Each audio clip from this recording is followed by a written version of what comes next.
Muy buenas noches a todos nuestros auditores. Bienvenidos a esta segunda emisión de En Palabras Simples, este nuevo espacio en que pretendemos conversar de temas no menos importantes, pero de una forma un poco más sencilla y simplificada, de modo que todos podamos entenderlo y comprenderlo y hacernos de los debates y generar nuestras propias opiniones. En esta oportunidad nos acompaña, tenemos un invitado de lujo. Nos acompaña un hombre que sabe de muchos temas, un abogado, panelista de televisión y líder de opinión. Además, le damos la bienvenida al señor Daniel Stingo. Daniel, ¿estás por ahí? Sí, claro. ¿Cómo estás? Muchas gracias, César, por haberme invitado. Feliz de estar en palabras simples. Es una de las pocas especialidades que tengo en mi vida, explicar las cosas en palabras simples, así que me siento como en mi casa. Excelente. Oye, Daniel, muchas gracias a ti por tu disposición y por la paciencia. Contarles a nuestros televidentes, nuestros espectadores, y hago el mea culpa, estamos partiendo con unos minutitos de retraso, absolutamente por responsabilidad mía. Yo asumo toda mi responsabilidad, le pongo el pecho a las balas y quiero explicar por qué. Venía saliendo desde Santiago hasta Tiltil y me topé con una manifestación, con un cacerolazo en la esquina de eh, General Velázquez con Avenida Portales, en la muy famosa Villa Portales, y había ahí un grupo de vecinos que estaban protestando con cacerolas y cortaron la calle. Y eso significó que estuvimos varias personas ahí alrededor de entre 15, 20 minutos detenidos y se formó un atochamiento. Valgan las excusas, pero sin embargo también nos sitúan un poco en el contexto en el que estamos. No sé si estás de acuerdo, Daniel, pero creo que estamos viviendo en una cotidianidad que está totalmente convulsionada. Y es una convulsión un poco extraña porque tenemos esta convulsión que bulle y que escapa por distintos lugares, combinado con una situación de cuarentena. Yo creo que es de las situaciones más extrañas que yo creo que nos ha tocado vivir a muchos, digamos. Bueno, de hecho a todos los que estamos viviendo, pero en especial los mayores, porque los cabros más chicos se metieron en esto, vieron que era así y van a tener que comérselo. Pero uno que ha estado acostumbrado toda su vida a otro tipo de cosas, de repente te ves en una pandemia, antes te ves con el 18 de octubre, que eso sí pasó en Chile y en otros países, nos vemos en la pandemia y además nos vemos con que en el Congreso están haciendo el trabajo. Entonces uno no se explica cómo están trabajando en el Congreso. Incluso un diputado se quejaba que eran 5 días trabajando, oiga, ya párele un poquito. Lo que pasa es que los actores, es Cruzcoque el que reclamó que estaba trabajando mucho. Él es actor, y los actores trabajan Oye, viernes y sábado. pero Entonces, bueno, claro, eso, ahí ¿no? está, ¿ah? De Bópoli.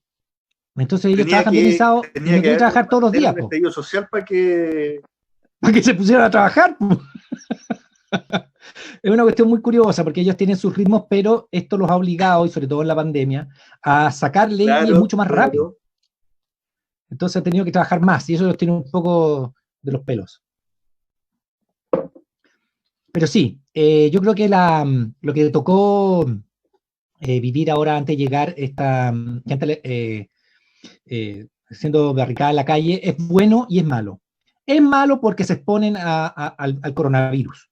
Por eso es malo. Porque hay más, tú reúnes con personas, te puede pegar el coronavirus y puedes pasarlo mal. Pero es bueno porque la gente se está manifestando. La gente en Chile ya no se queda en su cabeza calladito cuando algo no le gusta, sino que se manifiesta. Y además le exige a sus propios representantes que actúen como deben actuar, o sea, representándonos. Y eso me parece muy bueno. Le dicen al gobierno de turno, no me gusta lo que estás haciendo, no me gustan las decisiones que tomas, por lo tanto yo me Oye, Daniel, manifiesto. Y eso es parte de la democracia. Oye, Daniel, pero además esta pandemia y todo lo que viene ocurriendo en Chile desde el estallido social nos ha mostrado varias cosas y ha derribado varios mitos. ¿No? Por ejemplo, lo que tú acabas de mencionar, que las leyes efectivamente se podían despachar y tramitar con menos tiempo, que el Congreso se podía reunir y lograr acuerdos con menos tiempo y de forma más acelerada. Se derribó el mito, yo creo que otro gran mito es el de la existencia y consolidación de la clase media. O sea, en poco tiempo, entendiendo que un par de meses no es mucho tiempo dentro de la vida de un país, notamos que la idea que teníamos de la clase media se nos derrumbó y finalmente estábamos todos en una situación mucho más vulnerable de la que creíamos. Yo creo que eso es absolutamente cierto. Yo creo que el Congreso ha sacado las leyes. Ahora, debemos reconocer algo. Las leyes que han sacado son cortas. Ninguna ley es muy, muy grande. O sea, son leyes cortas para la pandemia. Son leyes de urgencia y que tienen que salir en corto tiempo. Hay leyes que tienen que ser de mayor tiempo y eso es cierto. Y tienen que ser pensadas y escuchadas y todo. Pero así todo pueden hacerlo más rápido. Y respecto al segundo tema, que es la clase media, tienes toda la razón, porque en Chile todos somos de clase media, desde el presidente Piñera a todos somos clase media. Eso es lo que nos decimos, digamos. Pero la verdad es que la clase media en general en Chile es muy vulnerable, porque te pesca un cáncer a tu señora y ya no eres clase media. No tienes cómo pagar eso, tienes que empezar a hacer bingo y ya pasaste a ser pobre. Te echan del trabajo, no tenés cómo pagar el colegio de tus hijos, etcétera, y volviste a ser pobre. En Chile, como el Estado no te garantiza los derechos básicos sociales, esa clase media, como tú muy bien dijiste, César, es engañosa.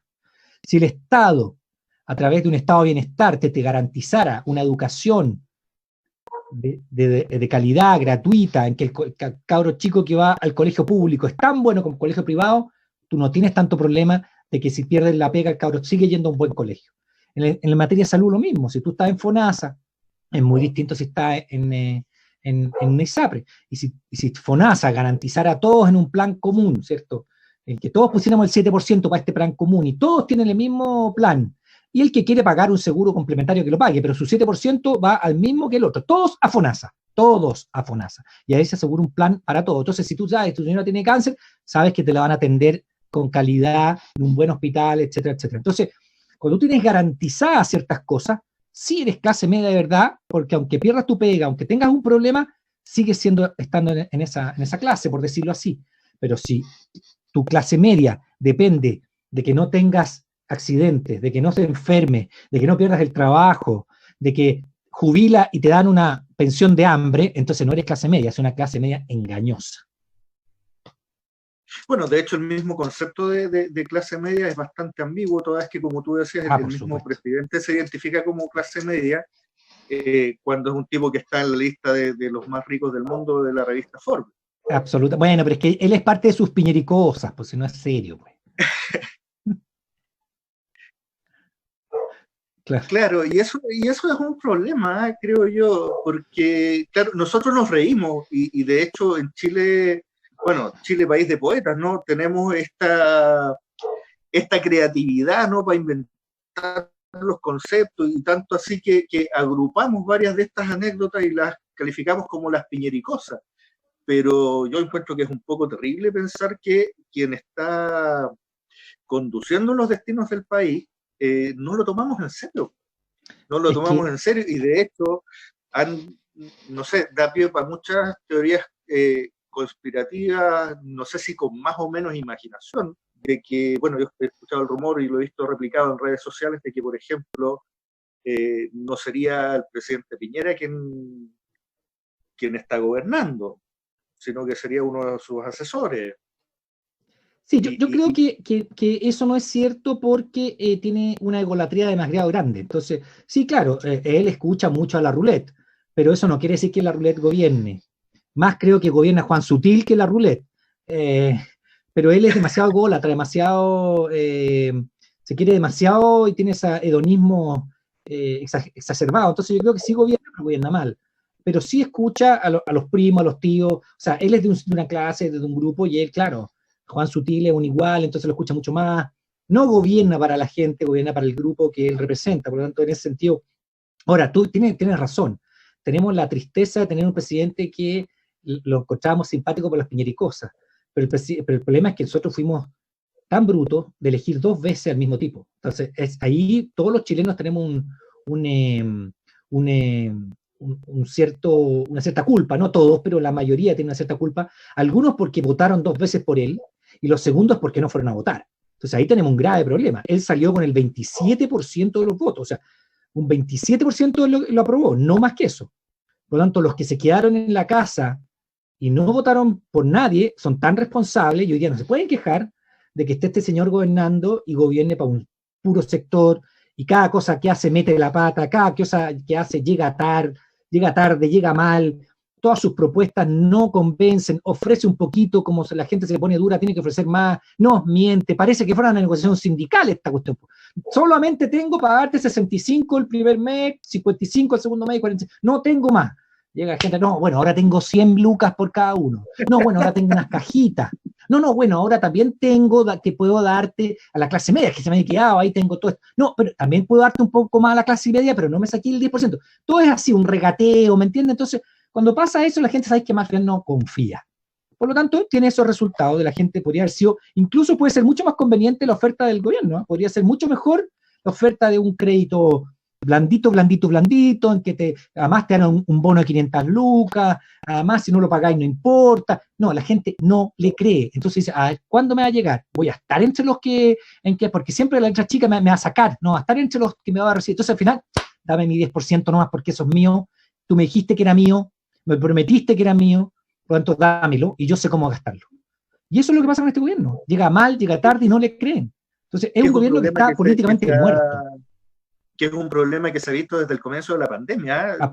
Basta recordar las tremendas dudas que tenemos y teníamos, creo que en mayor medida hace un tiempo, con las cifras de contagios y de muertes, ¿no? ¿Te digo algo? Claro, ¿sí? Tengo acá un estudio de la ONU que dice que en Chile se oculta un 60%, hay un 60% menos de muertes de las que deberían poner. Lo tengo acá. Porque primero lo que hizo Alejandra Matus nos mostró, ¿no? Ella primero y después esta doctora, la Danitza, no me acuerdo el apellido, pero ella nos mostró que en Chile había mucho más muertos de los que están hablándonos, y entonces tuvieron que decir, no, sí tiene razón, lo que pasa es que no sé qué, no sé cuánto, y las puras mentiras. Y después de eso, entonces, ahora la ONU, hace 2 días, nos dijo que, a ver, déjame buscarlo, voy a buscarlo, porque sé que la ONU nos dijo que había en Chile, era de los países que no estaba contabilizando bien los muertos, por lo tanto, había una cuestión ahí que, déjame verlo, acá lo tengo.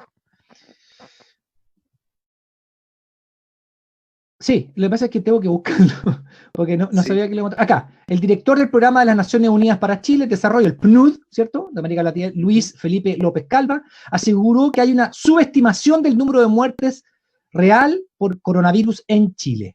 Y lo dice la BioBio, y lo dice que en Chile hay un subreporte, o sea, bajo, de muerte de un 60%, en cambio en Perú y México de un 80%. O sea, nosotros estaríamos ocultando un porcentaje, a pesar del trabajo que hizo Alejandra Matus, a pesar de que tuvieron que reconocerlo, y a pesar de que una vez a la semana nos dicen los reales muertos y en la semana nos mienten con los otros, ¿no? Hay 8.000 y tanto cuando ya sabemos que son casi 15.000. Pero así es, entonces en esa, y así todo, aquí hay nos están engañando respecto de cómo, porque no están confiando en los médicos. Si el médico dice, porque al final del día es esto, no tienen que hacerte un examen PCR para saber si moriste con COVID o no. Cuando alguien se muere, se le escucha al médico, notó ahí COVID, listo, con eso debería bastar. Pero no, acá tienen que hacerle un test PCR. Eso para ninguno, para ataque cardíaco lo dijo el médico y se acabó. Si es cáncer, lo dijo el médico y se acabó. ¿Me entiendes? No, ahora tenemos que necesitar el test PCR. Eso no se necesita para las causales de muerte. Pero ahora lo estamos haciendo porque queremos ocultar. ¿Y por qué? Porque el presidente es un winner. Él tiene que mostrarle al mundo que estamos mejor preparados que Italia. Y así estamos. Y tenemos un número de muertes mayores, y si lo oculta, la gente cree que estamos tan bien y sale a la calle. Y es así, un círculo vicioso. Sí, quiero llevarte a un tema que tú mismo tocaste un poco tangencialmente. A propósito del rol de Alejandra Matus, que finalmente en este país muchas de las cosas de las que nos enteramos es gracias al trabajo de Alejandra Matus y otros profesionales más o menos del mismo estilo. Sí. Entonces, y te pregunto a propósito, porque tú eres un hombre que ha trabajado en los grandes medios de comunicación también. Sí.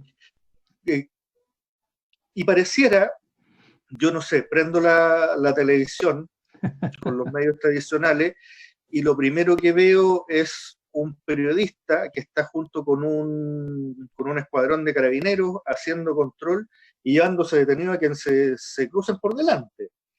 Y llevo viendo varios días el mismo reportaje, y generando una sensación de inseguridad, y creo que eso le debe afectar mucho a la gente que está haciendo cuarentena y que se informa solamente a través de los medios formales, debe pensar que esto es una guerra civil contra los porfiados, porque finalmente se ha ido articulando esta idea, esta figura de que la pandemia y el virus no se termina gracias a los porfiados. Pero resulta que también dentro de todos esos porfiados que salimos, habemos muchos que si no salimos no tenemos ingresos y no tenemos cómo mantenernos, y no nos queda de otra, porque finalmente las medidas del gobierno, y tal como tú dices, que podría, o sea, si a mí me dicen, oye, te ofrezco un bono de 500 lucas, digo, pero por supuesto, o sea, bienvenido sea, pero no, uno no califica, porque tienes que tener tienes que tener tu calidad de vida desmejorada, pero certificadamente. Es decir, tienes que poder presentar papeles de todo, absolutamente, y eso en un país donde hay una parte importante de la población que vive en la informalidad. Sí, sobre el 30% trabaja por cuenta propia, o es informal lícitamente, sí. Y es un modelo que se ha promovido, porque finalmente se ha promovido mucho esta idea de que cada uno emprenda su propio negocio y que invente, qué sé yo, vender algo, ofrecer servicios, y hay ahí un gran mercado que se mueve absolutamente en la informalidad, y que finalmente también juega un rol súper importante dentro de la economía interna, sobre todo. Entonces, después de este larguísimo preámbulo, ¿sí? ¿Qué me querías preguntar? ¿Cómo opinas tú que ha sido Sí, es que tenía ganas de hablar también, ¿no? Me parece muy sano. No quiero que ser opacado por tu figura. No. Oye, ¿cómo crees tú que ha sido el rol que han jugado los medios de comunicación tradicionales?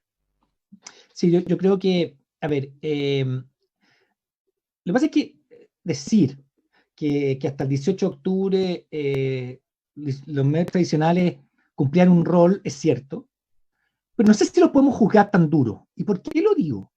Porque estábamos todos metidos en este adormecimiento, ¿no? Hasta los medios tradicionales también. Y los matinales, por ejemplo, que son los grandes culpables de acuerdo a lo que la gente piensa, son programas de entretenimiento, no son otra cosa, no son informativos, son programas de entretenimiento. Entonces, hasta ese momento cumplían un rol de entretenimiento, algunas veces llevaban alguna figura, etcétera, etcétera. Pero después del 18 de octubre, sí, ¿ah? Algún Daniel Stingo que explicaba algunas cosas. Bueno, me tocaba a mí hacer eso, y a veces me agarré también con alguna persona, pero no era. Sí. Pero después del 18 de octubre, tendrían que haberse puesto a la altura y decir, aquí la gente entonces necesita que nosotros hagamos un rol.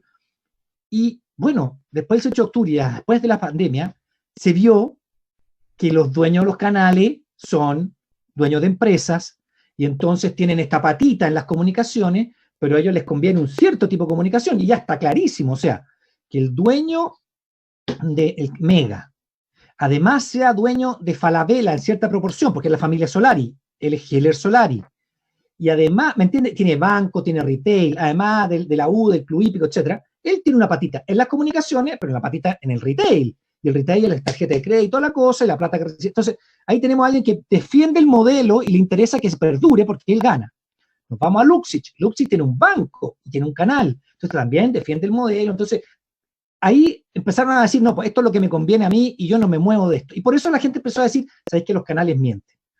El único que se ha salvado un poco es Chilevisión, porque son extranjeros, y yo creo que Chilevisión es un puntito para ellos, porque tienen CNN, todo el cosa. Entonces, bueno, y les interesará desde afuera que haya un poquito más de pluralismo, pero en general, los canales de televisión se han adaptado a lo que los dueños quieren, porque estamos en una pelea dura ahora entre los que piensan que el sistema liberal, neoliberal tiene que continuar y los que no, y entonces ellos son de los que se han beneficiado y se siguen beneficiando.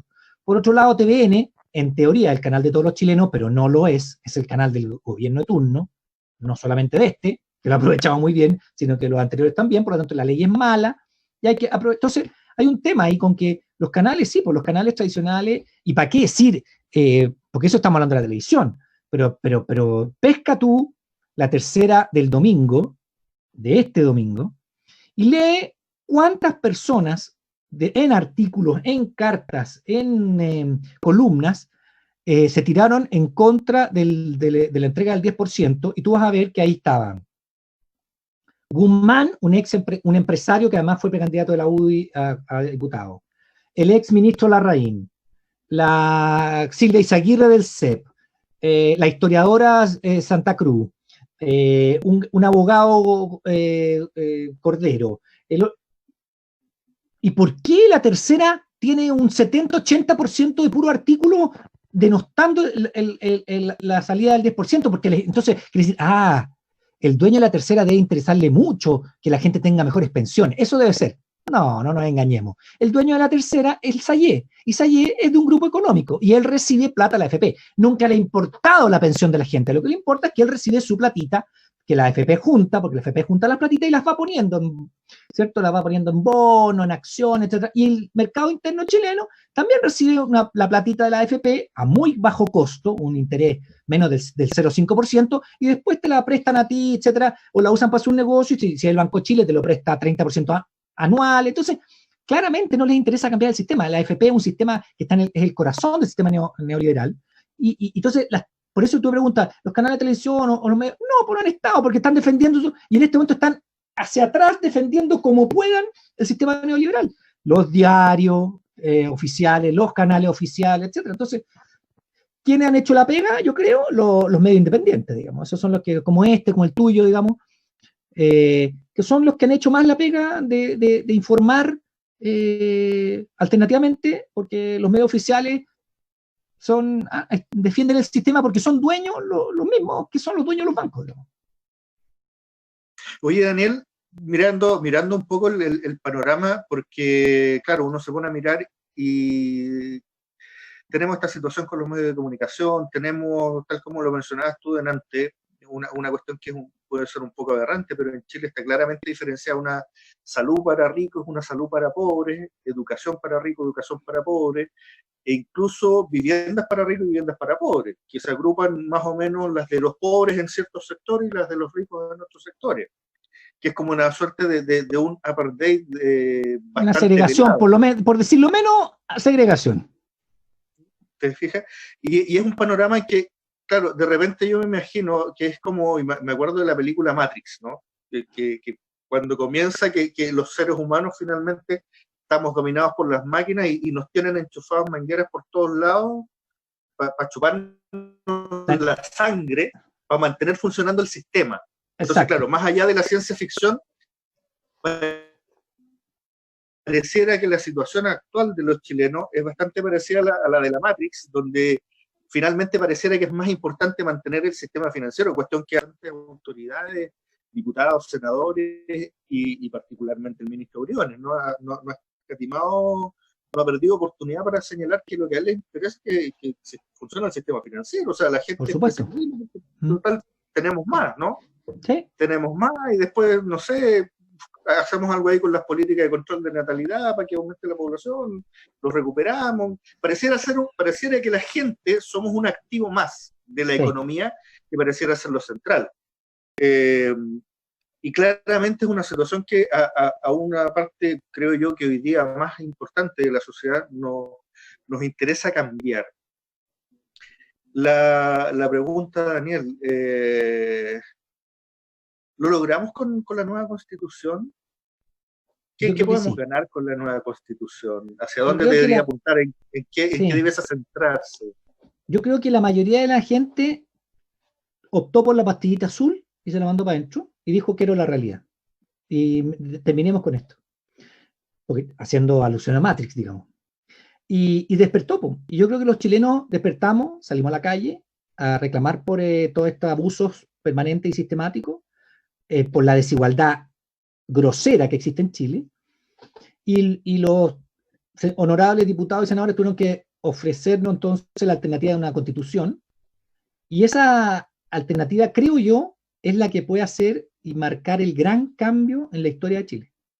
Yo creo que si nosotros el 25 de octubre gana el apruebo, creo que por una diferencia, me encantaría que fuera 70-30, me encantaría, yo no estoy tan seguro, pero ojalá fuera así, y después la elección de 155 constituyentes por todos los chilenos. Habrá gente de la UDI, gente del PC, gente del PS, de la DC, de todos lados, pero mucho independiente, ojalá, mucho independiente, dirigentes sociales, gente del mundo de la cultura, del mundo de la salud, de la educación, etc.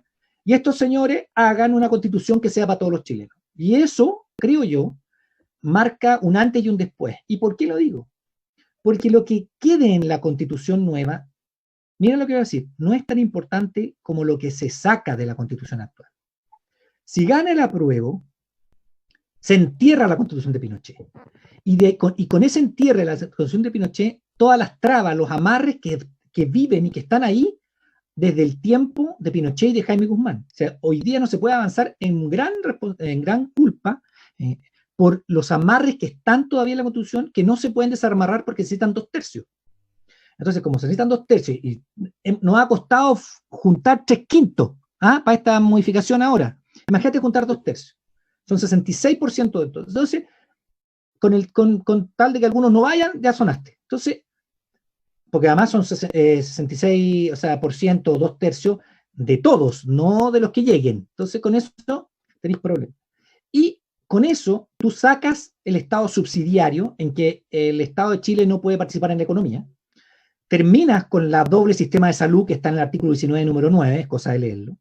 Terminas como que con el agua sea privada, artículo 19, número 24, inciso final, ahí está que el agua es privada.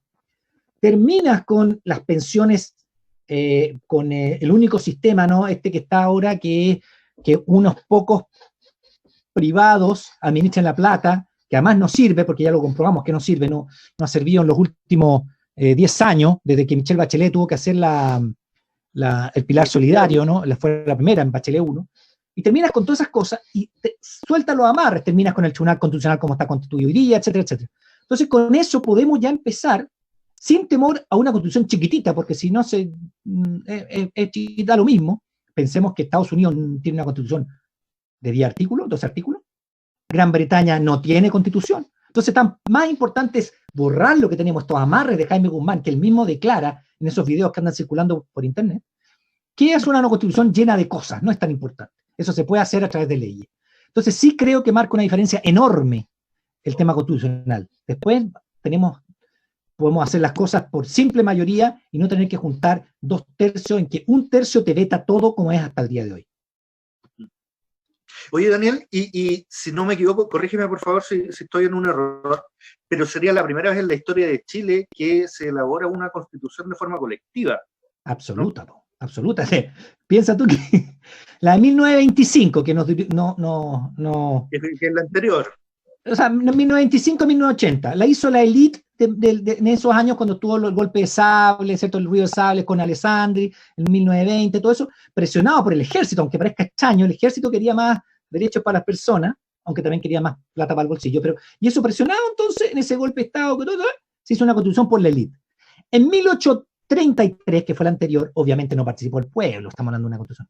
Y la del 80 la hicieron 10 señores de la Comisión Ortúzar, ¿cierto? Porque eso lo hicieron 10 señores, con Jaime Guzmán atrás, fue aprobada por esa Comisión Ortúzar, después fue sometida a un plebiscito más trucho que lo que tú creáis, porque en el fondo no había registros electorales, ¿cierto?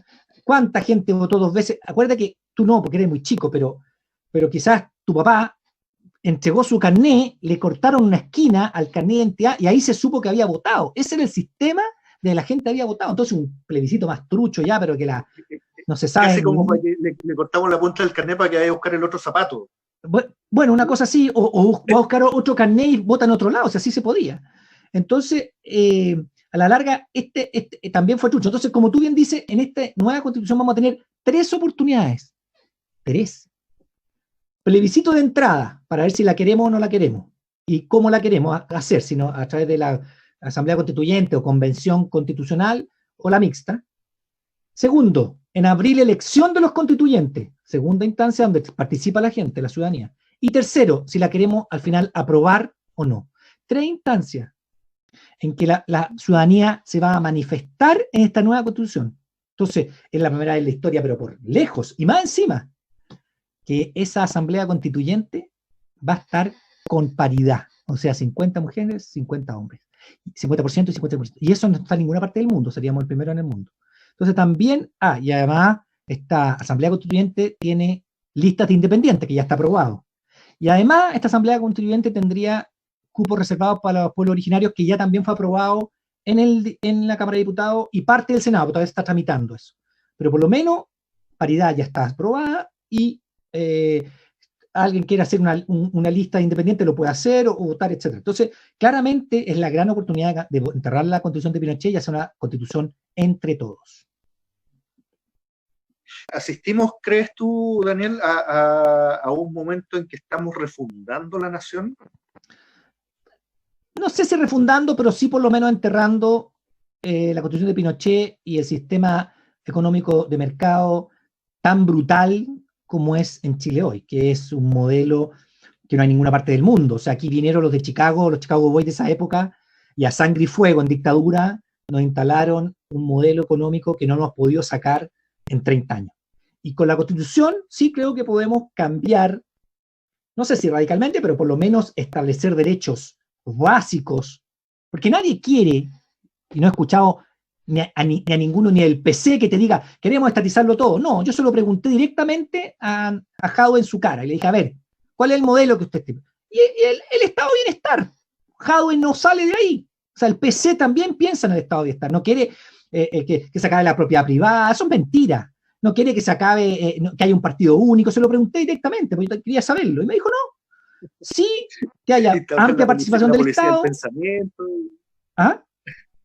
Instaurar la policía del pensamiento y esas cosas. Todas esas cosas, nada. Aquí y dijo, no me interesa Cuba, nosotros somos un país distinto, pluralidad de partidos, eso es lo que les interesa. Pero sí un estado de bienestar, que es lo mismo que tienen en Finlandia, Alemania, España o Portugal, si no es más que eso. Que un estado que se preocupa de tenerte los derechos básicos sociales, preocupado él. Ahora, para eso hay que subir impuestos, por supuesto que hay que subir impuestos. Y ahí entonces a algunos les duele. Porque en esos estados de bienestar en Europa los impuestos son más altos, pero tenéis una salud de calidad, educación de calidad, el agua es pública, tenéis pensiones de calidad, tenéis vivienda de calidad, porque también lo que tú decías, ¿por qué el Estado no puede construir vivienda? ¿Tú sabes por qué el Estado no puede construir vivienda? Porque el artículo 19, número 21 de la Constitución dice que el Estado no puede meterse en la economía. El Estado subsidiario. Entonces, ¿por qué no va a poder construir vivienda el Estado? Y cuando el Estado fue uno de los principales impulsores de la urbanización, por allá por los años 50, con la Corby, y que, claro, uno puede decir, oye, las casas Corby son súper chicas, sí, pero en un momento histórico donde prácticamente no había urbanización en la ciudad, ¿no? Y además, o sea, perdona, una casa Corby hoy día para alguien que vive en un campamento que han crecido por todos lados, pucha que sería bonito. Tenemos que, mira, hay proyectos de casas buenas, de casas sociales buenas. Tenemos un arquitecto que ganó un premio mundial que hizo un proyecto más barato, de mejor calidad, ¿no? Aravena, Alejandro Aravena, el arquitecto ese, que nos ha dicho, mira, ¿sabes qué? Los constructores de casas que son licitadas por el Estado para las casas sociales no les interesa mi proyecto porque no dice que no ganan plata. Pero si a mí no me interesa que gane plata el tipo que está haciendo una construcción de una casa social, quiero que sea de calidad y lo más grande posible y además agrandable como la estaba proponiendo Alejandro Aravena. Entonces, que en todo quieras tener lucro, no puede ser. No puede ser que alguien tenga lucro en la salud. Eso es solo en Chile. En la educación, solo en Chile, además con plata puesta por el Estado, en los colegios subvencionados, en el agua. Entonces, no puede ser. Y eso es lo que uno pretende cambiar. No que todo dependa del Estado, ni nada de eso. Eso es de 1970. Eso ya no lo quieren. Nadie lo quiere.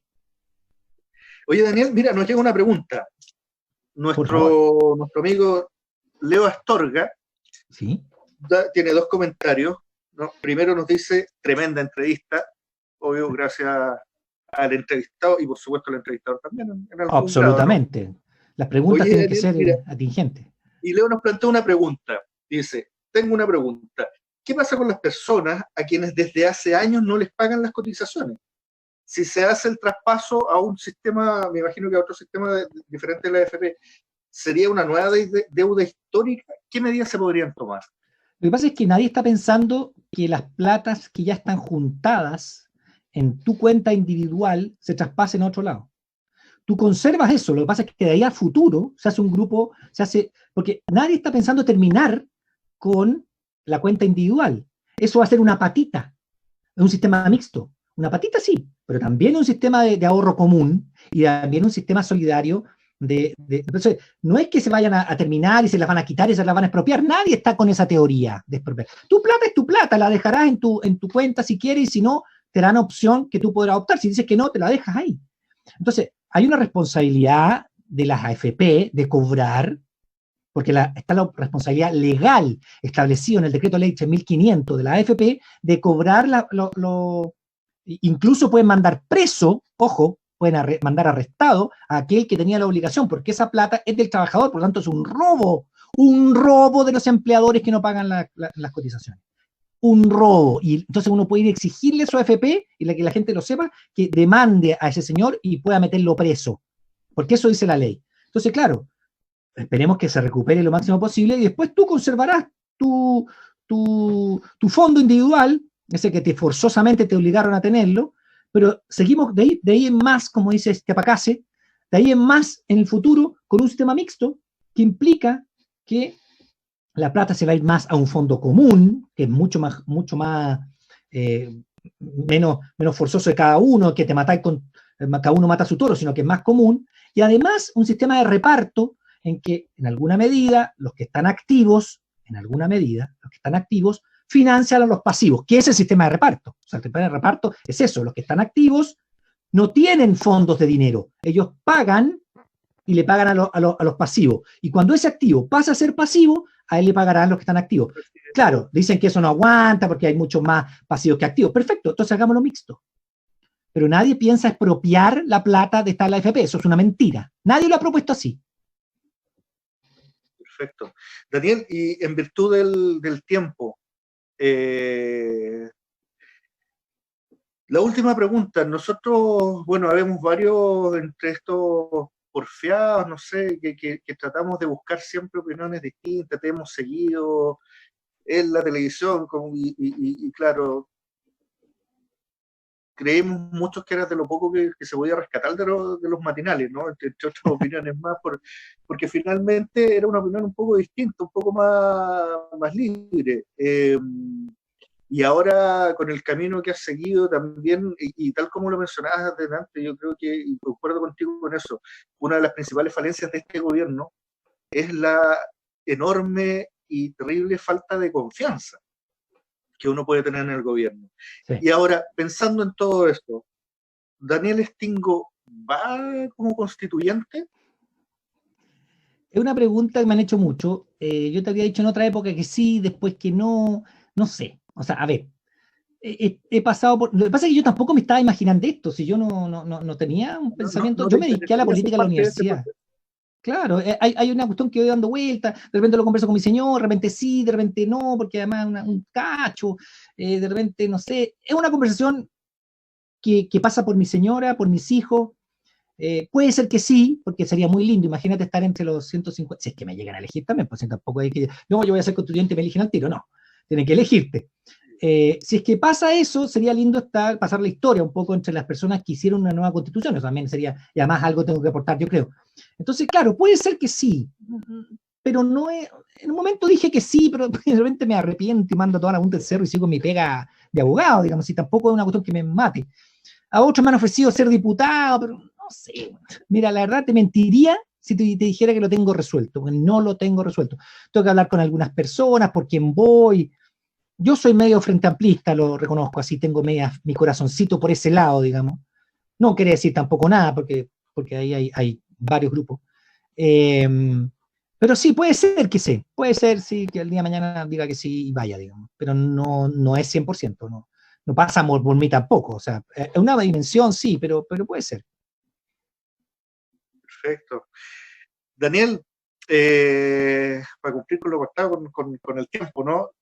Vamos a comenzar a despedir el programa. Yo te agradezco un montón la disponibilidad que has tenido con nosotros, y apoyar un poco este proyecto del TVO Tiltil, que desde una comuna chica con 20.000 habitantes, con 650 kilómetros cuadrados, tratamos de ponernos un poco y hacernos parte de los debates que están ocurriendo hoy día en el país, y no quedarnos esperando que se resuelva todo en Santiago y que nos chorree.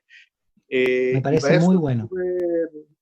es súper, nos ayuda mucho el poder contar con distintas personas con las que podamos debatir y que podamos conversar. Y te agradezco un montón la disposición que has tenido. Quisiera invitarte de nuevo a Teo del Til, entiendo que tus tiempos igual son acotados, pero te dejo Puede este día la ser que tengamos un invitación. espacio por ahí un poco más adelante. Yo, sí, es verdad, yo hoy día tuve 2 veces programa de... Hoy día fue de locos, pero bueno. Sí. No, a veces puedo hacerme un espacio, puede ser. A mí me gusta que existan en los territorios, digamos, iniciativas como la que tiene TVO Tiltil, porque en el fondo hay una cuestión de que queremos participar todos, queremos estar ahí, queremos opinar, queremos escuchar, queremos aprender. Yo creo que el 18 de octubre también nos marcó una cuestión de querer involucrarnos de nuevo en política. Y lo que está haciendo TVO Tiltil es política, y eso es muy bueno. O sea, hay que tomar parte de las decisiones que nos involucran a todos. Entonces, la iniciativa es excelente porque están participando, están haciendo que se remuevan conciencias, que todos despertemos. Así que por eso me ofrecen ir a un programa como este, y yo digo feliz que sí, porque creo que es un aporte también para que la gente de Tiltil pueda, de una u otra forma, informarse con algunas cosas que sé, digamos. Así que muchas gracias por la invitación.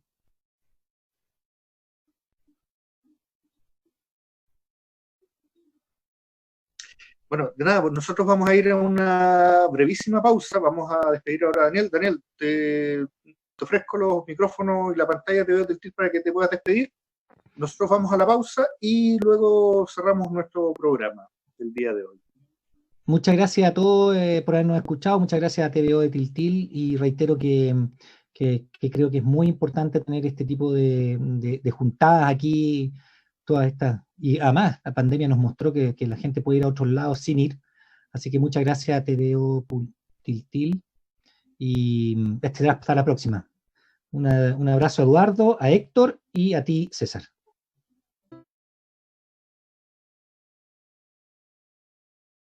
Hasta... Bien, continuamos. Vamos a dar para finalizar nuestro programa. Sin duda ha sido una muy grata conversación con Daniel Stingo, un hombre de larga trayectoria en distintos medios de comunicación, siempre marcando algún tipo de pauta con respecto a sus opiniones. Agradecemos a todos quienes estuvieron en nuestra sintonía, a Leo Astorga y Claudia Parra por sus comentarios. No alcancé a transmitirle tus saludos, Claudia, pero se los haremos llegar de alguna manera. Nosotros nos encontramos la próxima semana en una nueva emisión de En Palabras Simples, donde abordaremos otro tema también de importancia y relevancia comunal y nacional. Estemos atentos, se viven días bastante intensos. A esta hora probablemente ya haya terminado la votación en la Cámara de Diputados. Yo, la verdad, venía pendiente de eso, pero como empezamos a transmitir no sé cómo terminó. Ahora, más allá de eso, y tal como decía Daniel, vivimos un momento muy particular en el país en que están cambiando muchas cosas. ¿Dará para una refundación o no? Lo dirá la historia, pero lo cierto es que hay muchas cosas que están cambiando y es un momento muy propicio para que cada uno de nosotros se haga parte de esta construcción, de esta idea de pensar el país que queremos construir y el país en el que queremos vivir, y poner también más de nuestra parte para que eso se concrete. Por mi lado, agradezco una vez más la sintonía que nos brindan, las gracias totales a Eduardo Cerda en los controles, y nos vemos la próxima semana. Muy buenas noches.